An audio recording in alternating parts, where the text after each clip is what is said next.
କହିବି 83 ହେଲା ସବୁ ଛୁଆ ମାନଙ୍କୁ ଓଡିଶାରେ ସବୁ ଏମିତିଆ ଫିଟ୍ ବାପା ମିଳୁ। ଆଉ ଯଦି ବି ବାପା ଫିଟ୍ ନାହିଁ ତାକୁ ଏମିତି ଫିଟ୍ କରାଅ। ପଖାଳ ମାଡ଼, ମେଡିସିନ ଦରକାର ନାହିଁ, ଭାଙ୍ଗ ଅଧେ ଚାମଚେ, ଆଉ ତା ସାଙ୍ଗକୁ ଚୁନା ମାଛ, କଖାରୁ ଫୁଲ, ଛତୁ, ଶାଗ, ଏଇଭଳିଆ ଡାଏଟ। ତା ସାଙ୍ଗକୁ ସକାଳୁ ଚାଲି ଆଉ ଦିନ ସାରା ଲୋକ ସେବା ପାଇଁ ଚାଲି। ଏତିକି ବୋଧେ ଆମ ଜେଏନଜି ପିଲା ଚାଲିପାରିବେ। ମୁଁ ଏକଦମ ଡାଇରେକ୍ଟ ଏବେ ହିଁ ଓହ୍ଲେଇଲି 11:30 ବେଳେ। ମୋ ଫ୍ଲାଇଟ୍ ଲସ୍ ଆଞ୍ଜେଲିସ୍ ରୁ ଫ୍ଲାଇଟ୍ ଧରିଥିଲୁ ମାନେ 8 ତାରିଖ ଦିନ, ଆଜି 10 ତାରିଖରେ ପହଞ୍ଚିଲୁ ଭୁବନେଶ୍ୱର। ବାପାଙ୍କୁ ମୋର ଇଚ୍ଛା ଥିଲା ଯେ ମୁଁ ଯାହା ଯେମିତି ଆଜି କେମିତି ପହଞ୍ଚିଯିବି, ସେଇଟା ଗୋଟେ ମେନ୍। ବାକି ବାପାଙ୍କୁ ଆମେ କଣ ଦେଇପାରିବା?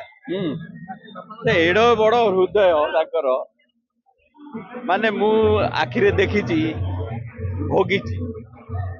ଆମ ପାଖରେ ଟଙ୍କାଟେ ନଥିବ ଗୁପଚୁପ ଖାଇବାକୁ, କିନ୍ତୁ ଆମ ବାପା ସାମ୍ନାରେ ଯାହା ପକେଟରେ ଥିବେ ଯୋଉ ଲୋକ ମାଗିଲା ଦେଇଦେବେ।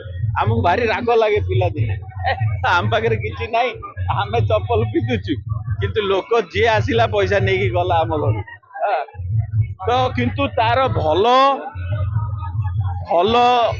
ମାନେ ଆମ ଉପରେ ଭଲ ପଡିଛି। ଦେଖ, ଆମେ ସମସ୍ତେ ଏଣ୍ଟ୍ରାନ୍ସ ପାଇଲୁ, ଆମେ ସମସ୍ତେ ନିଜ ଦମରେ କ୍ୟାରିୟର କଲୁ। ଟଙ୍କାଟେ ବାପା ଦେଇନାହାନ୍ତି କି ଟାଇମ ବି ଦେଇନାହାନ୍ତି। ମୋ ବାପା ମୋ ସ୍କୁଲ, କଲେଜ, ୟୁନିଭରସିଟି ଦିନଟେ ବି ଯାଇନାହାନ୍ତି ତାଙ୍କ ଲାଇଫରେ, କିନ୍ତୁ ଆମେ କେମିତି ମଣିଷ ହେଲୁ? ସେଇ ଯୋଉ ଲୋକଙ୍କ ସେବା କରିଥିଲେ, ତାର ଭଗବାନ ଆମକୁ ବରଦାନ ଦେଇଛନ୍ତି। ତ ଏଇଭଳିଆ ବାପା ସମସ୍ତଙ୍କୁ ମିଳୁ, ଏମିତି ୟଙ୍ଗ ରହୁ, ଓଡିଶା ଏମିତି ଫିଟ୍ ରହୁ ସୁର ରାଉତରାୟଙ୍କ ଭଳିଆ। ଆଉ ଥରେ ଠିଆ ହୁଅ, ତମ ଭଳିଆ ନେତା ଦୁନିଆରେ ନାହାନ୍ତି। ଆଉ ଥରେ ନେତା ହୁଅ, ଆଉ ଜୋରରେ ଚାଲୁ ସୋଶାଲ ସର୍ଭିସ।